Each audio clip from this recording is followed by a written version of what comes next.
Brian, thanks for joining us today, man. Thanks for having me. So today we're going to talk a lot about the three main pillars of what I have found successful people all have. And those are main component is your health, your fitness level, family, and obviously a successful career or business, which you have done really well. So let's just kind of start with a little bit of background. Tell us a little bit about yourself. Well, I grew up in New York. I'm 46, so I grew up in New York. I graduated chiropractic school in 2003 in St. Louis, Missouri. And then I met my wife there at school. And then I worked for 3 years in Cleveland with a large kind of chiropractic group. Loved it out there. My wife's from Florida. Didn't love it out there. In 2007, we moved to Charlotte, North Carolina with no jobs, and we didn't know anybody. And we moved there, and then I started working with another chiropractic group for like a year and a half. Hated it, and then in 2007, I kind of got introduced to CrossFit, and then I quit as the chiropractor. I was working in a gym, like a Gold's Gym, essentially in Charlotte.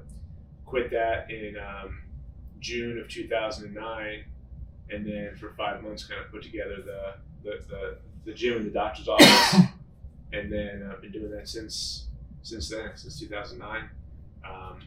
Right now, the gym's in Charlotte, North Carolina. I live just over the border in Fort Mill, South Carolina, and it's just me and my wife, and I've got a 12-year-old daughter. All right, right on. So I have so many questions. First and foremost, why Charlotte? Just Yeah. No jobs, what pointed you at Charlotte of all places? I'll never forget at Cleveland, Ohio, if you're not familiar with it, being from California, it snows a lot, and it's gray from pretty much Halloween until Memorial Day.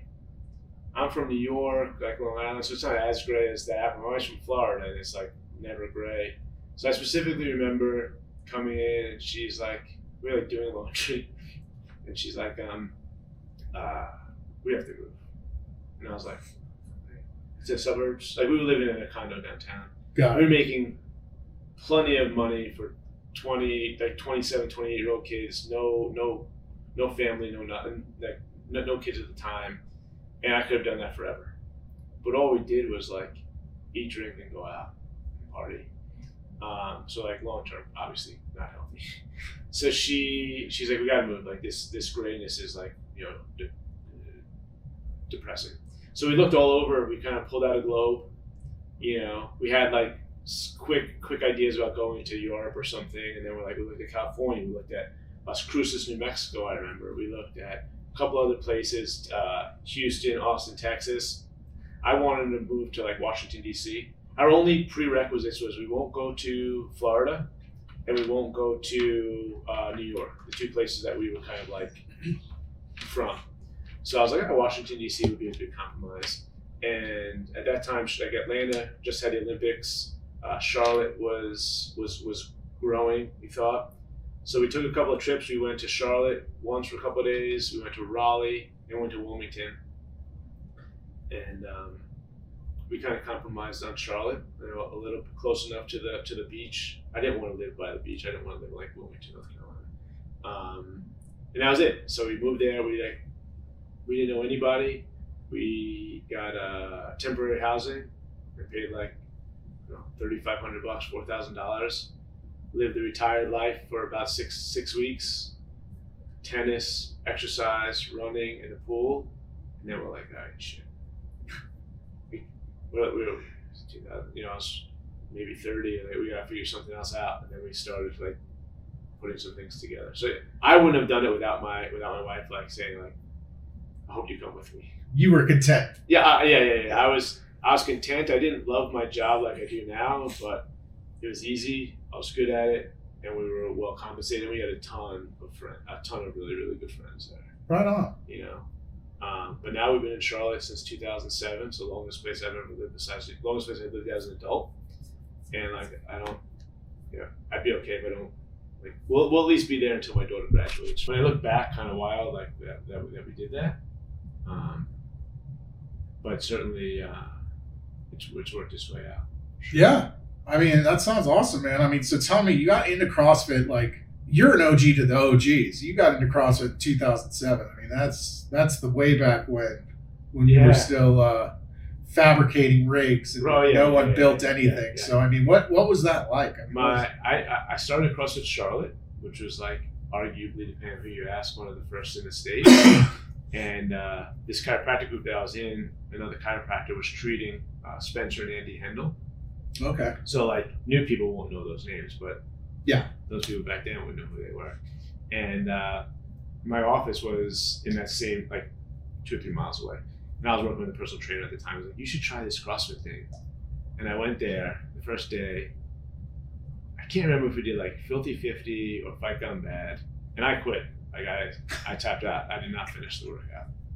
And I came back the next day and I kept showing up, and it was hard. It was in like a dungeon. I remember like the bathroom had half a door. Maybe you could lock it. There was a broken window to the outside. And I really liked the idea. I saw a lot of the connection between how we could benefit the members from like the chiropractic and rehab standpoint, and the kind of how much better I liked that exercise than in the gym where I was, like a regular traditional gym who's, Planet Fitness-esque. Like the goal is just like volume and not really taking care of people. And a lot of hurry up. Yeah. So I tried to find a way that I could rent space from the owner, and we just weren't able to work out a plan that we felt was beneficial to each of us. And then I told my wife, I was like, hey, I think I want to close up this office where I'm at, move closer to home, and put this together. And she's like, a gym in the doctor's office? And I legitimately said, I was like, listen, like what's the worst thing that could happen? Like, we'd never have to pay for a gym membership ever again. Like, if the gym doesn't make $1, we'll never have to pay for a gym membership again. And like, for some reason, she bought it. She's like, all right, cool. Well, I mean, I'm sure the costs weren't nearly as exorbitant as they are startup costs today. Like, to get in the door, you're 6 figures, I feel like, today. This was put on like a credit card with not a lot of good credit. Right. You would not be able to do what we did today. We started working out I'll tell you a quick funny story. How it started. We had already picked out a place we were going to do this. I'm pretty introverted and shy. I'm not going to go and like talk to people. I was driving home from Continuing Ed for the doctor's office, and I got a text message on my phone that was like, hey Brian, I heard that you were opening up a CrossFit gym in Still Creek. And I was like, all right, who are you? He's like, oh, my name is Greg. We were doing CrossFit outside of Planet Fitness. This is in the days where like you could have one affiliate and you could have like multiple locations, and they had just stopped that. So this guy Andy Hendel had this affiliate and they shut it down. So there was a couple of trainers there that were looking for a place. It was down the block where we were opening. He says, we've been working out there. We can't work it out anymore. We're looking for a new home. We're going to be at this barbecue place celebrating our end of year stuff. If you want to come by and introduce yourself, you could do it. And I was like, no thanks. Like, that's just not what I'm doing. You could have been like, there's $1 million on the other side of the table. I wasn't doing it. So I came home and I told my wife, I was like, you'll never believe what happened. I got this text from this stranger. This is what he said. She goes, what did you say? I said, okay, good. She goes, no, we have to do something. I was like, well, what? Next thing I know, we're buying this printer paper that you perforated edges for business cards. She's like, well, let's go get this paper. We'll put your name and your cell phone number on this stuff, and we'll go meet these people. I'm like, I'm not really too sure about that. So, long story short, we walked in, kind of like, hey guys, I'm Brian, I opened up a gym. And some of those people from December 2009, like still either our members or coaches. Wow. To this day. Totally wild story. And then, I said, hey, if anybody has a space that I could rent while we're building out, that would be awesome. And this woman, Dawn, was like, yeah, I have an office space that's available. It's small, but if you want to just like pay the electric bill, I own the building. You could bring some. So it was like 500 square feet. There was like half the row was in the bathroom, the other half was in the utility closet. It was like 7.5, 8 foot ceilings. So we did most of the workouts like out in the park. We did that for like 3 months. got a couple of members from the old school CrossFit message boards that were with us for years. That's Over amazing. in Charlotte. Yeah, well, totally not something that happens now. And then, like $10,000 on the maxed out credit card. No. We started. $10,000, you're going to be lucky to get like a permit in a lot of places. Oh, well, I mean, we didn't pull any permits or anything. Right. But I went back and then, Yeah. got caught and then kind of redid all that. But yeah, we didn't. It was like the Wild Wild West. And plus in Charlotte in general, it was like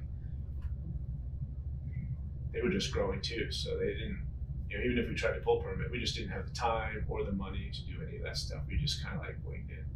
I'm kind of a ask for forgiveness kind of guy, and that's what we did. Yeah, and for the record, if anybody's listening to this thinking they're going to start a gym, we're not advocating one way or the other. What we're saying is eventually you're going to have to pony up the money for permits and everything else. Like they're going to get you. Yeah. We were got. Yeah, you're not going to duck it forever. So like have these things built into your budget if you're going to start a gym or any business for that matter, because some cities are worse than others. Right? I know some places they would like padlock your doors. My fire marshal at least had the I was able to talk myself out of his kind graces to at least like move me along. It was like 19 to 20 months move through this process, $70,000 to make it work, but I just didn't have it when we started. Yeah, it can get really expensive really quick, and obviously, like Brian said, that could get you get in big trouble. You can get in big trouble, and they can ratchet up those numbers from what you might have initially paid had you just started. So kind of just weigh those pros and cons when you're starting. That's not how you should choose to start. No. Might have worked in 2007, even 2010, 2011, but I mean, you get into these days, it's just too easy with social media for people to know if you're operating. So just really pick and choose your battles. So health and fitness 2007, got into CrossFit, started the gym. Were you able to balance from the start, or did you have to find that like working balance between your own fitness and then catering to everyone else's needs? Because I had the doctor's office, I always started with like the three trainers that were working and coaching at this other facility came over with me and I hired them. So I was never, as opposed to most people that start a gym, I was never like the coach that coached all the time because I couldn't. Because in my thought process was like, hire some people for the gym, and I'll run this doctor's office. So I never really had the capacity to like do both. Because of that. Hindsight now it's like it's flipped, and most of my time is spent in the gym, and I kind of treat patients part time because I just like it more. But my fitness was definitely an issue, at the beginning, just based on like time to do everything. But like back in that time, like there was nobody telling us what you're supposed to be doing anyway. So I'm certainly doing a heck of a lot more now than I was then, more efficiently and with more help. But like 2009 was like, I think I was telling you last night, we had a paper sign up with a sheet on the wall. We had free rock climbing software that we used. It was just kind of like duct taping and some sticks putting it together. Just pull yourself up by your bootstraps. Yeah. Like if you look back and you look at gyms now, you're like, wow, this whole thing has come really, really far. Like the fitness space in general, like there was nothing to model ourselves after. There was Orange Theory, boot camp, but there was nothing around in 2009 besides a mom and pop personal trainer. It was like very sparse, and like Gold's Gym or something. Massive traditional Valleys gyms. or something. Yeah. Valleys. Like there was nothing that said. We were the first people that were charging 3 figures, for a gym membership. $100+ or whatever. Yeah, for everybody paying memberships now, it was a different world back then. Yes, it was fun, crazy. I mean, I'm much more grateful now for what we have to do now when a new gym starts. It's like, man, like, not that it's easy because obviously the competition is 100-fold, but you could certainly leverage your time in all these other softwares and things much better. Yeah, I mean, we definitely have a leg up today starting a gym versus before. I mean, everything is there. You have every possible chance to succeed. But with that comes a significant amount of competition and a significant amount of draw for people's attention, right? There's Of course, so much. You have online competition. You have traditional gyms that are getting into the CrossFit space. You have CrossFit gyms that have been around for eons. You have so there's so much competition in the world that it almost makes you feel like you have to live, eat, sleep, and breathe your gym. But for those of us that have been around a long time and have found success, we've realized that doesn't work. Yeah. So how is that balance with family? What does your schedule look like today? Do I feel like you've got a pretty good hold on that part of it. I remember back in the day when my wife was even like, I have like one member at a 6:30 p.m. class, and she's like, "Why are you there?" There's one person that wants to be here. And she was working a full-time job before, and I was like, I think this is what I'm supposed to do. I didn't know, and now like we have I have more help, like infinitely more help, right? Full-time people is much better than just kind of some patchwork. And I didn't have my daughter when we opened in 2009, so like those first 3 years was probably a little bit easier versus if I had a young daughter or a number of kids. But I think it helps also that my wife has always been like a very driven, like working, getting her stuff done, whether it's like starting her own company or working as an executive for like some group. So I think she kind of understood it, but like I don't think you can fully understand it unless you're like, it was never, if something failed, it was never going to be like our fault. It was still going to be like my fault. But I think you just have to make time and the giving yourself space. And certainly if you're always working in the business, you can't like see it also from like a 30,000 foot view of like what's happening. I think that's important. It's something I certainly didn't realize until 4, 5, 6 years into it. You just kind of like, people talk about hustling right now, but because of like social media, but like back then that was all we would do. Like we didn't know, it wasn't called anything except for like work, and that's just what we were doing. But then now like you realize, okay, like I'm so much better at taking some time away and getting clear and be able to be like more creative or working better with like not working 12, 14-hour days. While sometimes that might be needed to accomplish something quickly, taking the time, what's that, like the 80-20 rule, it's like, just like taking some of that time away to be able to be more productive is, and whatever that means, taking time away maybe from my business or being with my family or recovering or whatever your either vices are or hobbies are, is I think just gets more and more important. But it's hard to see when you're like deep in the thick of it because you can't afford any help, and all you hear online is like, why aren't you working 25 hours a day?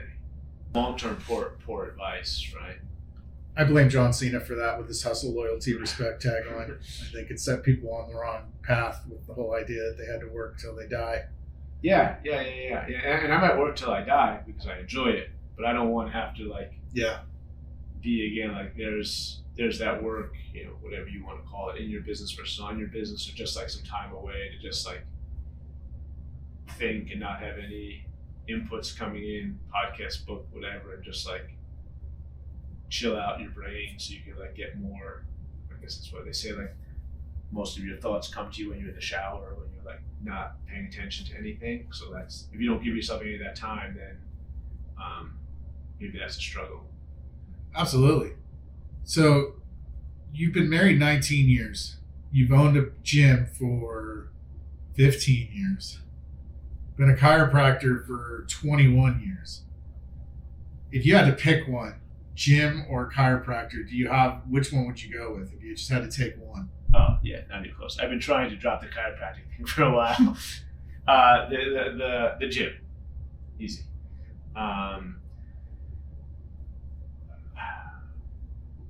when I started the chiropractic thing, it was because I wanted to help people, and it was beneficial to me growing up from like injuries and stuff like that.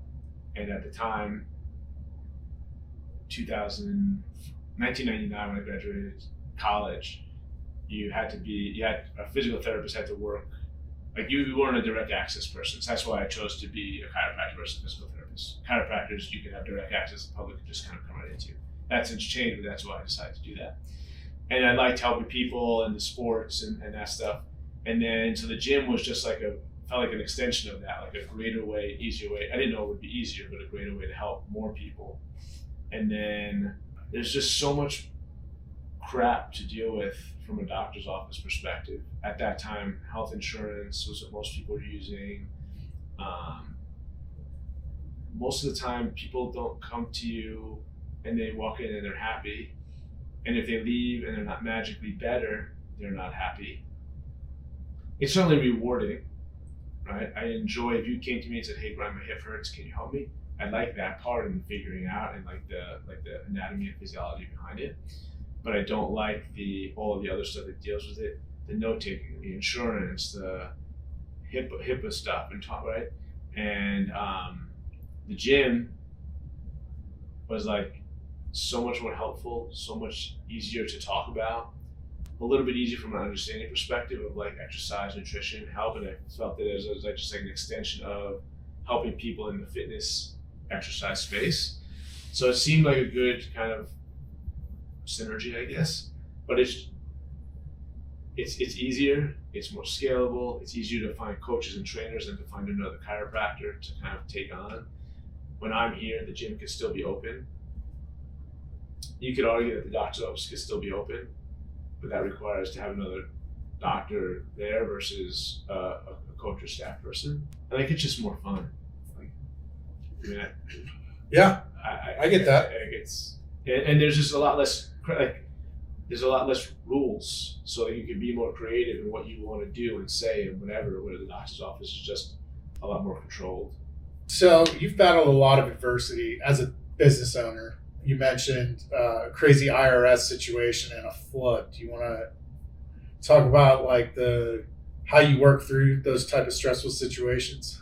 Yeah. So quick pictures first. Like the flood was, I got a call at 5 a.m, which is never a good time to get a call. And the coach is like, "Hey Brian, we got a leak." And I said, "All right, tell me about it." And he's like, "Well, everywhere you walk, there's puddles." I was like, I don't think we call that a leak. Yeah, you know? And so I got there, like, there's water everywhere. Like a half an inch on like 80% of our floor. And a tube came out of our water fountain, so overnight it just kind of like shot the water out all over the thing.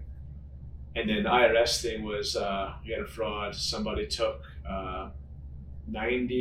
50 people on Social Security. What happened was we were getting these calls and saying like, "Hey, I can't get my Social Security. It says that you guys gave me a W-2 for $90,000." And we're like, "Oh, you have the wrong number." It kept going on and on and on, and we just kept telling these people that were calling us that we have no idea what they're talking about. And then I got a letter from the IRS that said that we owed like $1.6 million in payroll taxes, and somebody took 50 people on Social Security, took their IDs, ID theft, and put in that, and then used our tax ID number and put in that they were paid each of these people $90,000, which is the 4.5 million, and all of the tax returns went to this one person's account or this tax fraud's account, and they were threatening to like freeze our bank accounts, seize our stuff, and it was nuts. It was literally like 2 weeks after the fire marshal just got done, like riding my ass for the 20 months of like not doing the permitting. So I was like, I breathed for like a sigh of relief, and I got this letter in the mail, and I was like, "Oh, you have to be shitting me." So it really got me to like understand how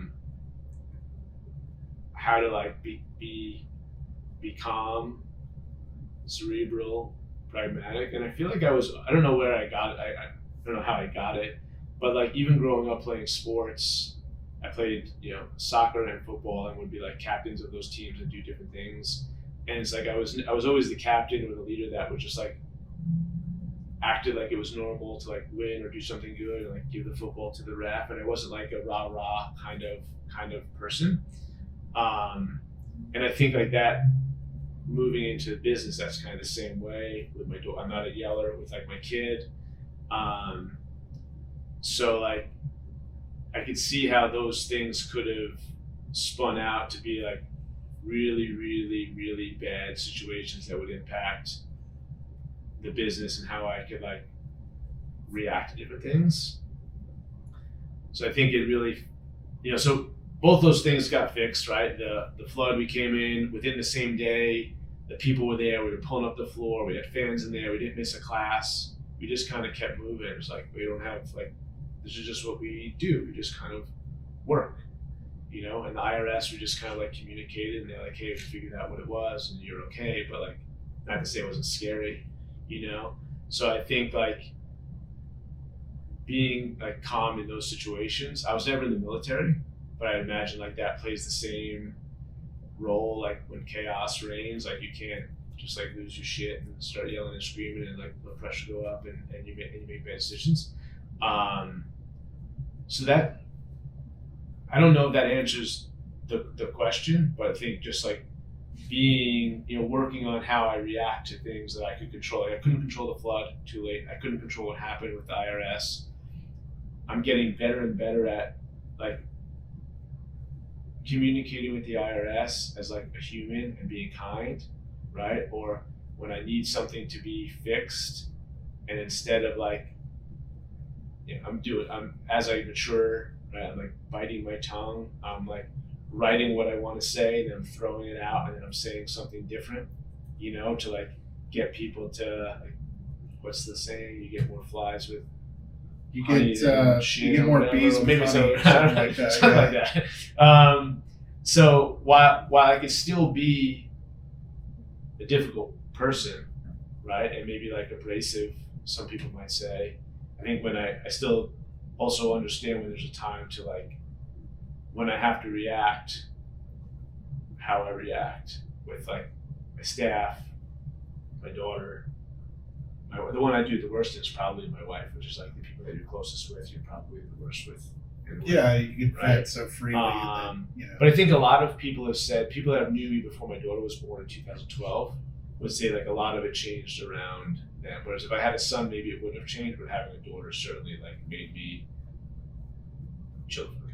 I often wonder how that would change, because I know with my son, I can't raise my voice and get a little harsher at times because, again, he's going to always push my wife harder than me. So like I have to come in and kind of drop the hammer on him sometimes. Do you have a daughter too? No, just my son. So I have a friend, one of our good coaches, a Skyper that I'm really good friends with.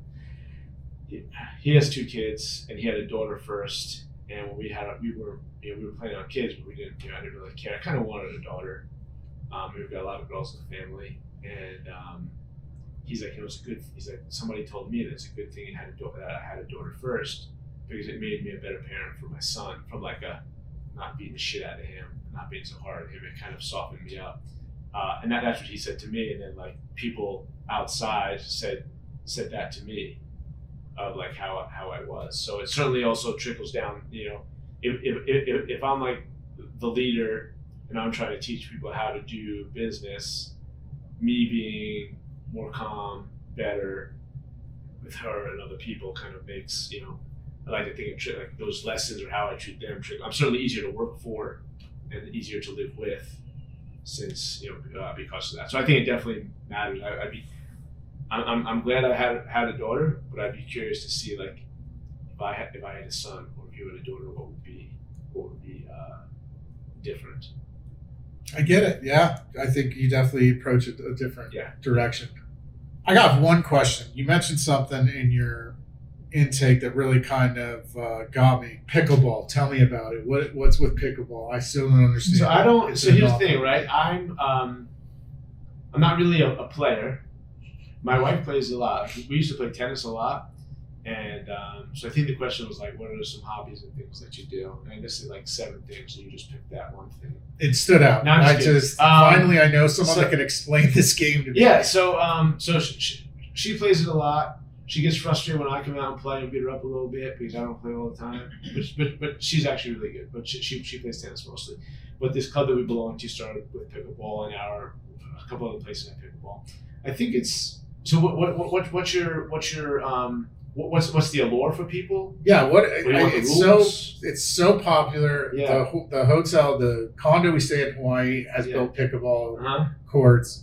The area, the neighborhood where my house is in the mountains has pickleball courts. I think the allure is that it's simpler to learn, and it moves slower than tennis, and the court's smaller, so easier to like from a health fitness perspective, easier to kind of like move around. It's like the next step down would be ping pong. So okay, I don't really need to move for ping pong. They're just like, right? Okay. And then I'm with pickleball. But I don't think it's a different skill level, right? Like you could be good at tennis and be terrible at that, or you could be good at ping pong champion and be terrible at tennis. But I think it's that it takes up a smaller footprint, a smaller court, moves slower and easier to learn from a general skill perspective. I mean, you want to go hit tennis balls and you've never held a racket before. I'm gonna get frustrated. Right. If you're terrible, right? There you go. Go get the ball again. And like pickleball, just like it's a wiffle ball and like a wooden-ish paddle. So I think it's a little bit easier to just like tap, play around, and like get some fitness versus saying let's go play tennis and we're just chasing this yellow ball bouncing around the place. But it's again, I only play. My wife's like, hey, there's a social at the place, or do you want to go play? And I'll ask her sometimes. It's just like a good fun way to get some exercise since I'm not really a big runner. But it's wild how like big it is and how amazing some of these people are. So I guess it's been on. It's probably like most of those things has probably been around for like 8 years, and now in the last 24 months you start hearing about it. Yeah. One of the clubs we belong to this like tennis and pool club, and they have like mostly clay courts, but they have one hard court, and now the hard court is become 4 pickleball courts instead. And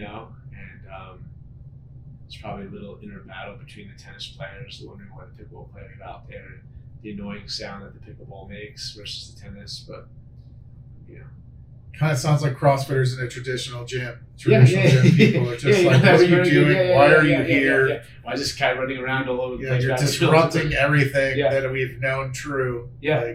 That's a good way to put it. And it's funny that you said that, asked about pickleball, because we had a bunch of people ask. And in July, we are going to have an outing at this club with members to kind of like go and hit the ball. But like doing that for tennis, really hard, because one, like everybody needs a racket. We're not going to have like 20 different rackets, but like just a cheaper sport. So yeah, it's fun. I play that or tennis is good, but again, like if I just want to go hang out and not work too hard, I can play some pickleball.